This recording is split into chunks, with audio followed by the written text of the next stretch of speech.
Hai,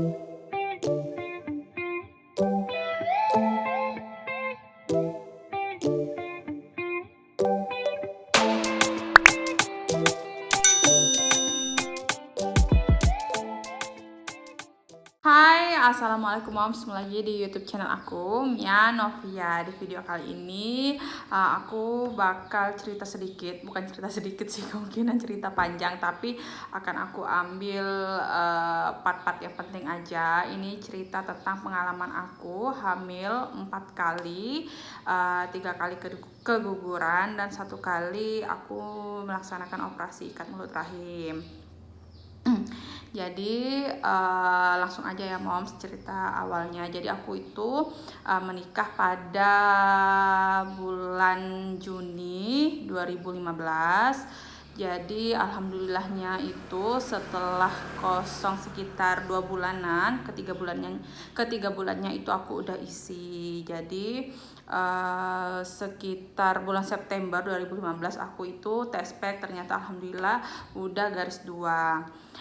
Lanjut lagi sekitar itu kan hamil pertama ya mom. Jadi di hamil pertama itu aku tuh nggak pernah terpikir kalau misalnya kita tuh hamil bisa keguguran atau janin nggak berkembang. Jadi karena aku belum ada pengalaman apapun, dan itu juga anak pertama, jadi aku mikirnya itu bakal hamil sampai 9 bulan lahiran dan selamat dan lancar-lancar aja kayak gitu.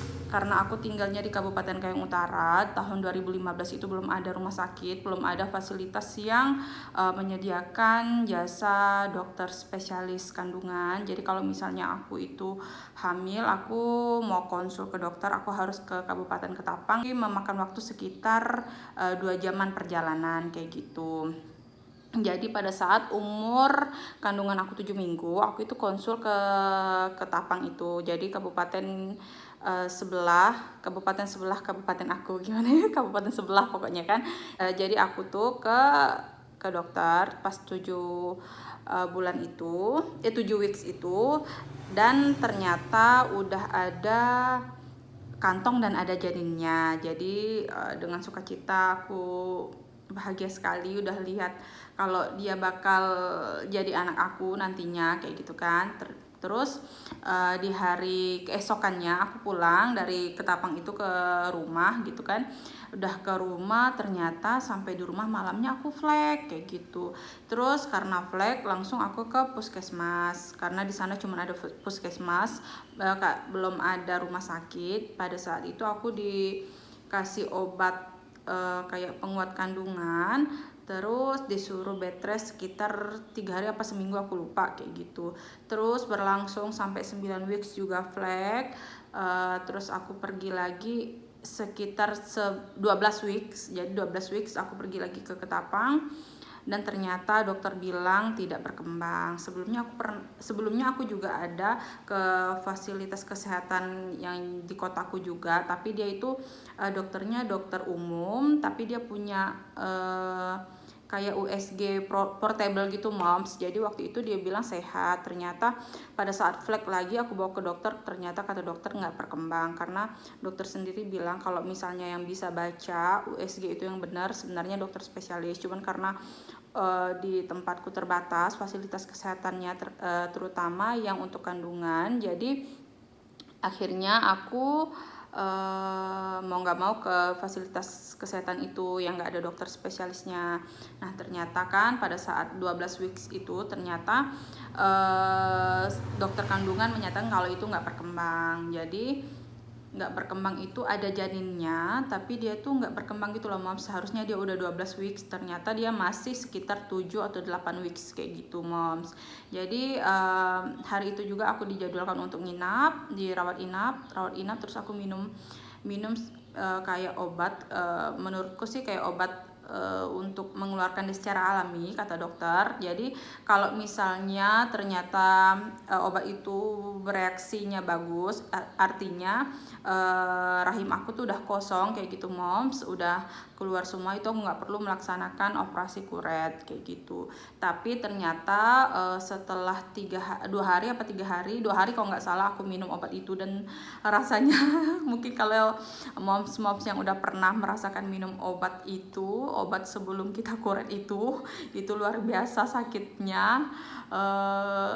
Mungkin seumur hidup baru itu aku merasa sakit yang benar-benar sakit. Setelah minum obat itu, terus aku mulai mules, mulai mengeluarin kayak gumpalan-gumpalan gitu moms. Mungkin itu jaringan-jaringan yang sebenarnya udah berkembang tapi nggak berkembang lagi dari si calon cabang bayi ini, seperti plasentanya, dan mungkin jaringan-jaringan lainnya itu mulai keluar. Ternyata tetap tidak bersih kayak gitu moms. Jadi dokter dokter mengharuskan aku untuk kuret kayak gitu. Tapi sebelum kuret itu, pada saat aku minum obat kan itu banyak yang keluar tuh moms dari bawah, dan pada saat aku tuh benar-benar merasa sakit, terus ada keluar kayak plung gitu kan, kayak plung keluar, itu ternyata itu janinnya kayak gitu. Janinnya sebenarnya aku ada fotonya, cuman karena udah berganti-ganti handphone jadi fotonya udah nggak ada. Jadi dia tuh memang kecil gitu moms, jadi sekitar segede gini aja, lebih kecil lagi daripada jari aku dia itu. Terus udah ada tangannya tapi belum ada jarinya, udah ada matanya kayak gitu, jadi kecil banget tuh, warnanya putih gitu kan moms. Oh ternyata ini anak aku gitu. Jadi pada saat keluar itu, dan ternyata memang rasa sakitnya itu tiba-tiba hilang gitu. Udah nggak ada merasakan sakit yang sebelumnya yang mules luar biasa itu, udah nggak kerasa karena si anak itu mungkin udah keluar kayak gitu kan. Karena aku belum pernah merasakan melahirkan normal, katanya kalau misalnya anak udah keluar itu udah sakitnya udah nggak berasa lagi kayak gitu. Jadi memang setelah dia keluar itu aku nggak berasa lagi. Waktu itu aku bius total, dan setelah, karena itu baru pertama kali juga aku nggak berkembang. Kalau kata dokter itu black teeth ovum BO kayak biasanya kan orang bilang. Tapi ada juga dokter yang bilang kalau aku tuh bukan BO, karena kalau BO tuh seharusnya janinnya nggak ada. Tapi kalau aku itu 3 kali aku hamil itu janinnya ada kayak gitu. Terus yang kedua sama, sekitar 6 bulan setelah aku kuret aku isi lagi, dan itu sama bisa dibilang sama persis kayak gitu moms. Jadi 7 minggu aku flex, 9 minggu aku flex, 12 minggu dan dinyatakan tidak berkembang, terus aku keguguran lagi. Dan itu tahun 2016. Belum ada juga rumah sakit di kotaku kayak gitu moms. Jadi aku memang harus dirujuk. Kalau nggak salah yang kedua ini aku sempat rawat inap. Jadi pada saat hamil dokter masih tunggu siapa tahu dia berkembang kayak gitu kan moms. Tapi ternyata setelah aku pulang flek lagi, setelah aku ke rumah sakit lagi, ternyata nggak berkembang lagi kayak gitu moms. Nah setelah itu sejak 2016 itu aku udah nggak pernah hamil lagi moms. Jadi lama baru hamilnya kan dari 2016. Dari 2016 itu aku udah mulai program-program gitu moms ke beberapa dokter yang katanya bagus. Itu aku datengin satu-satu. Terus juga yang kata saran-saran yang dari kampung kayak gitu moms, harus urut apa segala macam. Aku udah urut semua, alhamdulillah semua tukang urut bilang rahim aku bagus kayak gitu, udah bisa hamil kayak gitu kan. Aku juga sempat mau program bayi tabung di tahun 2017. Jadi udah beberapa tahap gitu moms. Aku juga udah HSG, udah cek lab itu sampai 2 kali cek lab, cek tors, cek tokso juga udah cek lab, udah cek darah.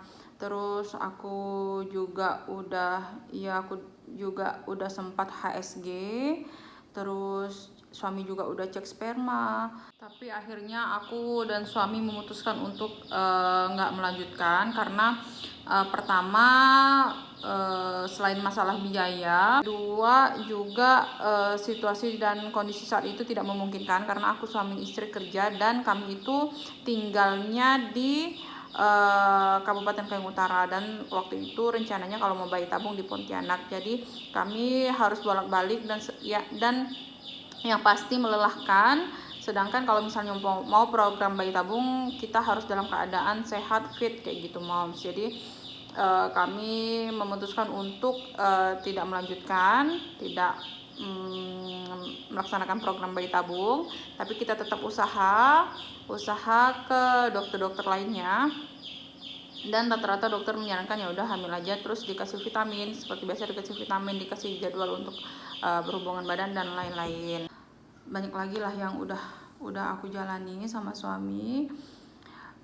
Yang penting kita usaha terus, medis maupun bisa dibilang non medis lah ya, kayak urut-urut kayak gitu moms. Jadi semua udah kami jalani. Qadarullah memang belum rezeki kayak gitu moms kan.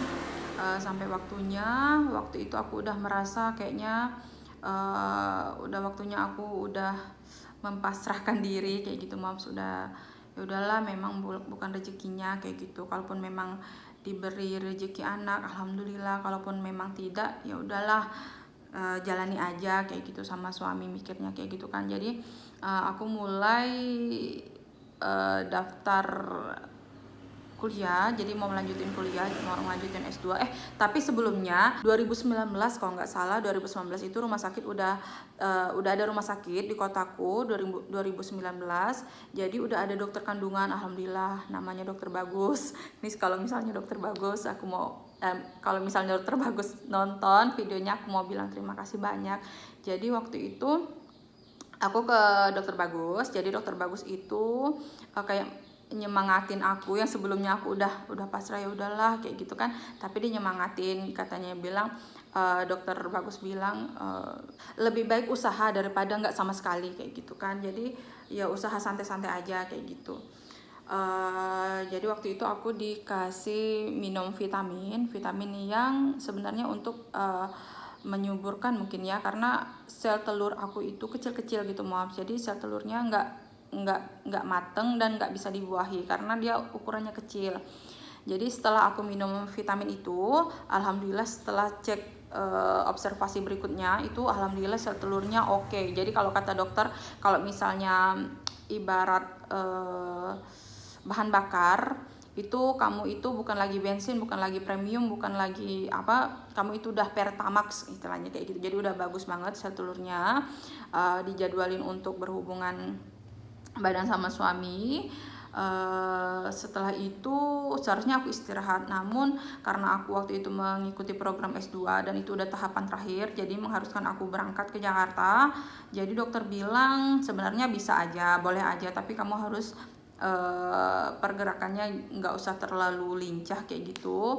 Terus kamu juga nggak usah terlalu kepikiran kalau misalnya aku ini bakal hamil. Jadi kata dokter santai aja, tapi tetap jaga-jaga kayak gitu mom. Jadi setelah aku pulang ke Jakarta ternyata aku mens. Jadi aku lapor juga sama dokter bilang ya udahlah Mia, coba aja lah kamu bayi tabung lagi. Maksudnya bukan bayi tabung lagi sih, coba mulai bayi tabung kayak gitu. Karena kan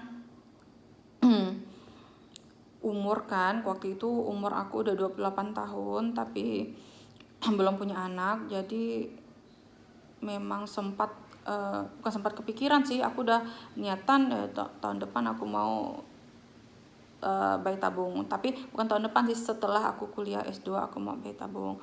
Jadi pada saat aku mau keluar dari ruangan Dokter Bagus itu, ada bidan yang bilang kayak gini, ya udahlah Mia, berdoa aja semoga sebelum bayi tabung udah ada isi kayak gitu kan. Jadi kalau nggak salah itu udah sekitar bulan Agustus 2019. Bayangkan dari 2016 ke 2019 aku itu kosong sekitar 3 tahun. Jadi selama 3 tahun itu setiap bulan aku tes pack. Walaupun aku walaupun aku nggak berharap bakal garis 2, tapi aku seneng aja gitu tes pack setiap bulan. Jadi aku tuh selalu stok tes pack banyak, sekitar 1 bulan tuh setiap 1 bulan tuh sekitar 5 tes pack. Jadi kalau misalnya aku berangkat dinas ke luar kota, aku tuh biasanya tes pack dulu kalau misalnya belum waktunya aku mens kayak gitu moms. Jadi di tahun 2019 itu, waktu itu aku ingat sekali 17 Agustus. Jadi karena aku PNS kerjanya di Pemda kan, jadi 17 Agustus berdekatan juga dengan ulang tahun Kabupaten Kayong Utara. Jadi biasanya perayaannya digandeng gitu, disamain kayak gitu kan. Disamain. Jadi waktu itu aku tuh benar-benar sibuk yang aku rasa sibuk banget karena pergi pagi pulangnya malam kayak gitu kan. Jadi nggak nyangka kalau misalnya aku tuh hamil kayak gitu moms. Jadi waktu itu aku tuh udah daftar S2 kuliah, jadi beasiswa kemarin aku gagal, jadi aku mau coba S2 mandiri aja yang istilahnya bayar sendiri, nggak beasiswa. Jadi aku udah daftar, termasuk aku tuh yang ngajak teman-temanku lain untuk S2. Jadi kan aku pikir ya udahlah, memang belum waktunya aku punya anak, aku kuliah dulu gitu kan. Tapi aku harus kuatkan diri kalau misalnya 2 tahun, itu kan S2 sekitar 2 tahun kan, 2 tahun aku itu memang sama sekali nggak program kayak gitu Mom. Jadi aku bakal fokus kuliah. Jadi pada saat itu aku ingat banget hari Jumat. Jadi hari Jumat itu aku ada rapat pagi, terus siangnya aku tuh kepikiran tes pack gitu Moms, karena aku pikir hari Minggu aku itu mau tes kuliah S2, hari Senin aku mau berangkat ke Jakarta. Jadi waktu itu memang jadwalnya padat. Terus aku juga mau meyakinkan diri kalau misalnya benar aku yakin 2 tahun ke depan aku bakal nggak program sama sekali. Dan kalaupun program jadi memang nggak mungkin juga sih Moms, karena kan kalau aku kerja sambil kuliah dan kuliahnya itu di Pontianak. Jadi setiap minggu aku bakal ke luar kota, dari kabupaten aku ke kota Pontianak. Itu memang memakan waktu dan memakan perjalanan yang jauh. Jadi nggak mungkin juga kalau aku program dalam 2 tahun itu. Jadi untuk meyakinkan diri, aku waktu itu memberanikan diri untuk textbook. Bukan memberanikan diri sih, iseng-iseng aja untuk meyakinkan diri aja kayak gitu Moms. Jadi Jumat habis rapat itu siang, jadwalnya orang sholat Jumat, aku tuh tes pack Moms. Jadi memang ada sisa 1 tes pack di rumah. Jadi aku coba tes pack dan ternyata alhamdulillahnya itu garis 2, dan nggak nyangka sama sekali itu garis 2 karena memang waktu itu aku sibuk banget. Kedua, memang nggak ada program yang gimana-gimana juga kayak gitu Moms. Jadi garis 2-nya itu samar-samar. Jadi kalau orang biasanya tes pack hari ini, 2 minggu lagi tes pack kayak gitu kan Mom. Kalau aku tes packnya 3 hari sekali. Nanti aku liatin foto tes pack aku yang 3 kali sehari itu. Dan alhamdulillah benar itu garis 2, dan aku kasih tahu dokter Bagus, dan dokter Bagus kayak wow, bagus kayak gitu hasilnya ya. Dokter Bagus bilang bagus, hasilnya bagus. Jadi tapi nggak sampai di situ Moms, ada drama lagi, dramanya drama flek dan drama incompetent cervix. Jadi di usia kandungan aku 3 bulan itu aku ada pembukaan mulut rahim. Jadi biasanya kan kalau misalnya ibu-ibu yang normal itu sekitar udah hamil tua baru mulut rahimnya mulai elastis kayak gitu Moms kan, udah siap untuk melahirkan anak. Tapi kalau aku itu 3 bulan udah pembukaan 1. Jadi waktu itu aku sempat menjalani operasi ikat mulut rahim. Aku lupa nama medisnya, tapi nanti bakal aku bahas juga mungkin di video berikutnya. Jadi singkat cerita, 3 bulan aku ikat mulut rahim, jadi aku bed rest total sampai 9 bulan, dan aku sesar dan lahirlah Seza. Nah, setelah Seza ini aku memang tidak KB Moms, jadi aku tidak pasang IUD atau minum KB suntik atau KB pil. Jadi aku nggak KB, jadi aku KB alami aja. Sekitar umur Seza 1 tahun itu aku baru mulai mau program. Seharusnya sih nggak seawal itu, karena biasanya dokter nyaranin setelah 2 tahun. Tapi karena aku melihat riwayat aku dapat anaknya susah kan, jadi aku mau cepet-cepet aja kayak gitu Moms. Alhamdulillah setelah Seza umur 1 tahun 4 bulan aku hamil, dan itu sama sekali nggak disangka-sangka, karena datang bulannya aja aku itu belum teratur. Jadi 2 bulan sekali baru datang bulan. Jadi selama aku lahiran Seza sampai sekarang itu aku baru datang bulan 3 kali apa 2 kali kayak gitu Moms. Nah, yang ini juga sama, aku tuh nggak kepikiran. Jadi karena telatnya udah sebulan lebih kayak gitu kan ya, jadi aku pikir ya biasa aja, karena datang bulannya juga 2 bulan sekali kan.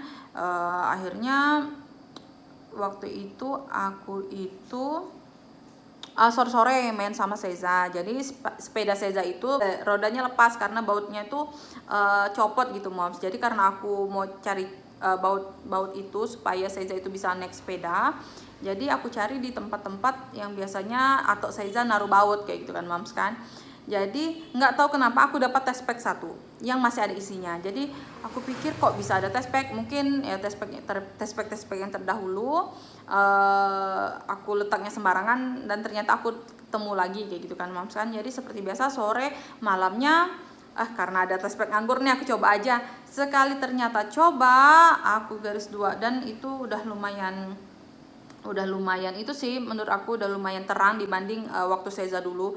Wah, aku hamil nih. Jadi waktu itu aku udah bilang sama ibu aku, jadi aku bilang hamil kali ini kita biasa-biasa aja, jadi rutinitas seperti biasa aja kecuali flag kayak gitu kan.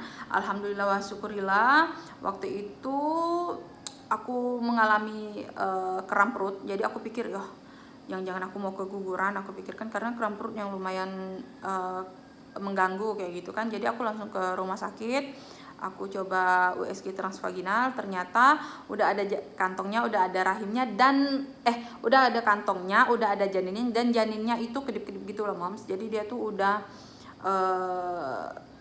jantungnya udah terbentuk dan udah berkedip kayak gitu kan, udah berdetak kayak gitu kan. Tapi pada saat dicoba dengar detak jantungnya belum kedengaran, kata dokter terlalu kecil kayak gitu kan. Jadi kata dokter itu sekitar 6 weeks. Jadi sekitar 6 weeks umurnya. Karena aku tuh datangnya sendiri moms. Jadi selama hamil ini aku nggak pernah didampingi siapapun ke rumah sakit kecuali kemarin pada saat aku kuret yang ketiga. Untuk kontrolnya aku nggak pernah, aku sendiri aja gitu moms, karena memang suami lagi kerjanya di luar kota, terus nenek Seza juga kan jaga Seza. Jadi kalau misalnya aku minta temenin nenek Seza, otomatis aku bawa Seza ke rumah sakit kan, lebih rawan. Jadi aku sendiri aja. Nah terus seperti biasa aku menjalani aktivitas seperti biasa.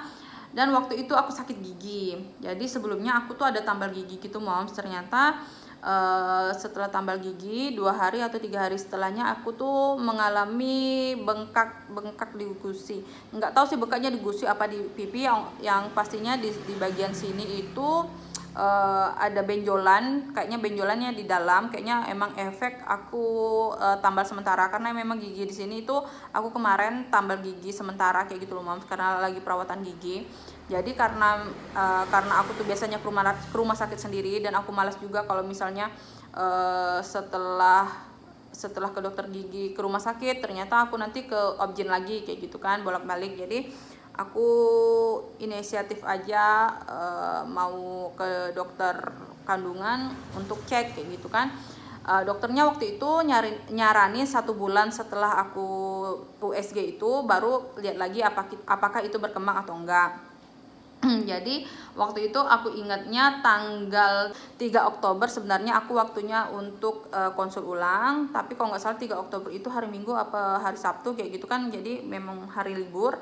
Akhirnya aku mau ke dokter gigi kan, karena gigi aku bengkak itu, gusi aku bengkak itu. Jadi tanggal 27 aku ambil rujukan untuk USG untuk dokter objin, dan sekaligus aku mau bongkar tambalan yang kemarin kayak gitu kan. Jadi 1 hari aku tuh 2 poli. Jadi aku ke dokter gigi dulu, terus aku bilang sama yang ibu yang di loket di poli kandungan kalau misalnya aku mau ke dokter gigi dulu baru ke kandungan kayak gitu kan. Jadi pada saat aku ke kandungan seperti biasa aku transvaginal. Sebelumnya aku bukan transvaginal, sebelumnya aku SG biasa yang dari perut. Dokter bilang kayaknya nggak berkembang nih, langsung lihat lewat transvaginal, ternyata memang tidak berkembang kayak gitu moms. Jadi aku USG transvaginal, ternyata memang dipastikan sama dokter ini nggak berkembang, karena seharusnya yang udah sekitar 10 atau 11 weeks ternyata masih 7 weeks. Dia cuma naik 6 weeks, jadi naiknya cuma berapa hari kayak gitu moms. Jadi yang kemarin 6 weeks 2 day, jadi 6 weeks 5 day, jadi 6 minggu 5 hari kayak gitu moms. Jadi dokter pastikan kalau ini tidak berkembang. Jadi aku dijadwalkan untuk bukan kuret sih, dokter bilang dikasih obat dulu kayak seperti biasa, kayak dulu kayak pengalaman aku yang sebelumnya. Jadi aku disuruh minum obat dulu, kalau misalnya bersih aku nggak perlu kuret kayak gitu kan. Tapi waktu itu aku sendiri gitu kan. Jadi pada saat dengar tak berkembang ya udahlah, memang belum rezeki kayak gitu kan. Tapi pada saat aku nelpon suami itu ternyata sedih. Waktu nelpon suami itu baru itulah aku merasa sedih. Ternyata aku tuh nggak nggak jadi hamil kayak gitu kan moms kan. Jadi akhirnya aku, suami dan orang tua berembuk gimana, apakah lanjut rawat inap, langsung malam itu juga aku rawat inap atau gimana kayak gitu kan. Jadi yang pasti aku suruh suami aku pulang dulu, dan kami putuskan untuk coba lagi ke dokter yang lain. Jadi aku besoknya sama suami, sama Seiza, sama nenek Seiza juga berangkat ke Pontianak untuk mastiin kalau bener nggak berkembang kayak gitu moms. Jadi tanggal 28 apa, aku lupa, berarti aku ke dokter tuh kemungkinan tanggal 28, tanggal 29-nya aku langsung ke Pontianak kayak gitu kan moms kan. Tanggal 29 aku ke Pontianak, jam 2 aku sampai, jam 8 malam aku ke klinik dokter yang melahirkan, yang bantu lahiran Seiza. Jadi dokter Neni mastiin juga karena kalau memang tidak berkembang kayak gitu.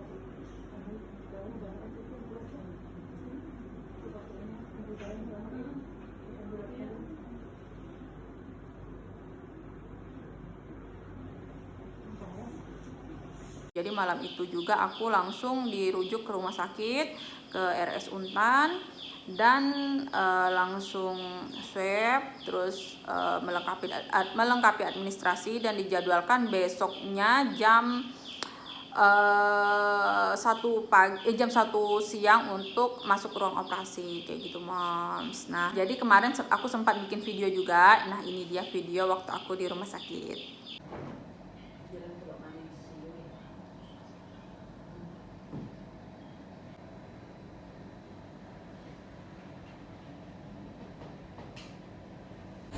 Hai moms, ini sekarang udah tanggal 1 Oktober. Artinya ini udah hari ketiga aku di rumah sakit, karena kemarin aku masuknya tanggal 29 malam. Jadi pada saat di klinik dokternya nyatakan kalau memang tidak berkembang, jadi malam itu juga aku langsung ke rumah sakit dan langsung rawat inap. Nah ini udah hari ketiga, dan aku ini udah 2 malam nginep di sini, dan kemungkinan hari ini pulang. Mungkin agak siang pulang. Sekarang ini masih jam 4.22 subuh. Ini infusnya masih terpasang. Nah itu, maaf berantakan, itu Papa Seiza lagi sholat. Jadi pagi ini rencananya mungkin aku udah mau mulai kemas-kemas dikit-dikit. Kalau misalnya masih ada waktu, masih mau tidur, ntar kalau udah pulang kita lihat Seiza juga, karena aku ninggalin Seiza itu 2 malam. Malam pertama itu beritanya dia nangis kejer karena mungkin kecapean, terus panas juga, terus karena mungkin suasana baru, jadi dia agak rewel kayak gitu di malam pertama. Alhamdulillah di malam yang tadi, malam kemarin itu dia alhamdulillah aman. Jadi aku pantau terus dari rumah gitu moms.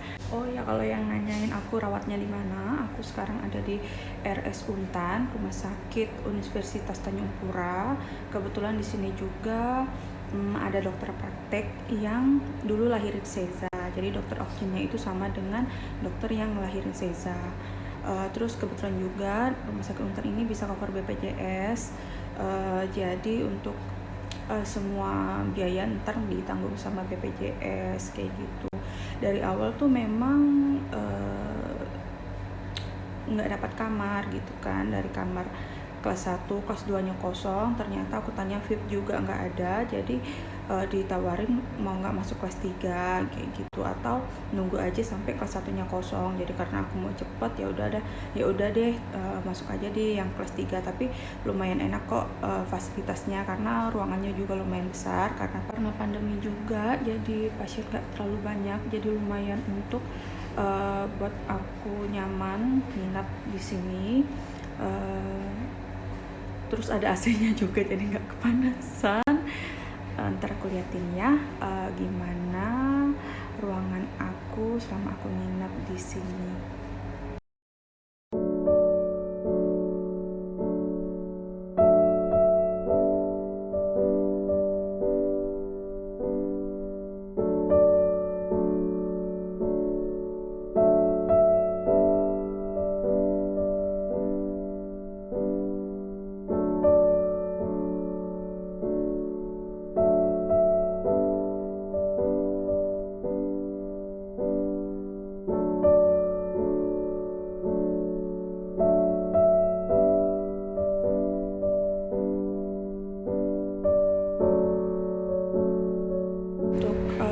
Masuk ruang operasinya sendiri aku kemarin itu jam 1, tapi kalau nggak salah mulainya itu sekitar setengah 2 udah mulai operasi kuretnya. Apa nggak tahu juga sih kuret itu masuk di daftar operasi atau enggak, tapi pengerjaannya di ruang operasi gitu moms. Jadi kemarin karena aku udah pernah juga kan sama itu, aku bukan pakai sih, aku di bius total, jadi aku nggak ngerasa ditidurkan gitu moms. Jadi aku nggak ngerasain sama sekali, tiba-tiba udah di ruangan aja gitu. Pada saat dibangunkan, pada saat di perjalanan dari ruang operasi ke ruang rawat inap ini aku sempat sadar, cuman masih ngantuk gitu moms. Aku sadar yang benar-benar total yang udah bisa beraktivitas itu sekitar jam 3-an gitu.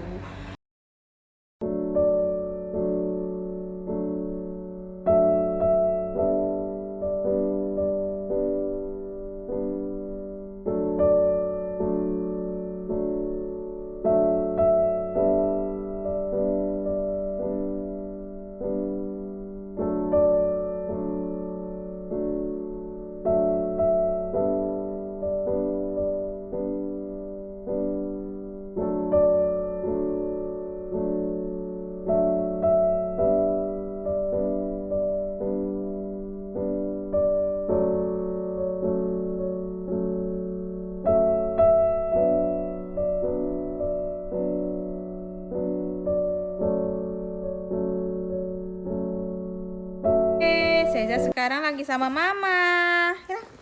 Bilang. Ih, aduh. Seza sekarang lagi sama mama nih, lagi pangku-pangku. Seza rindu enggak sama mama nih? Rindu enggak sama mama nih? Rindu enggak Seza nih? Aduh.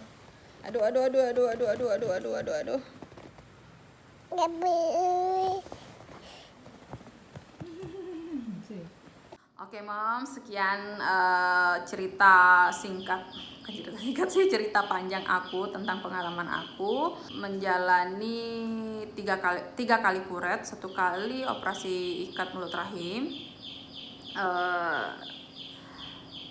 Semoga dari cerita aku ada hal positif yang bisa diambil oleh moms sekalian.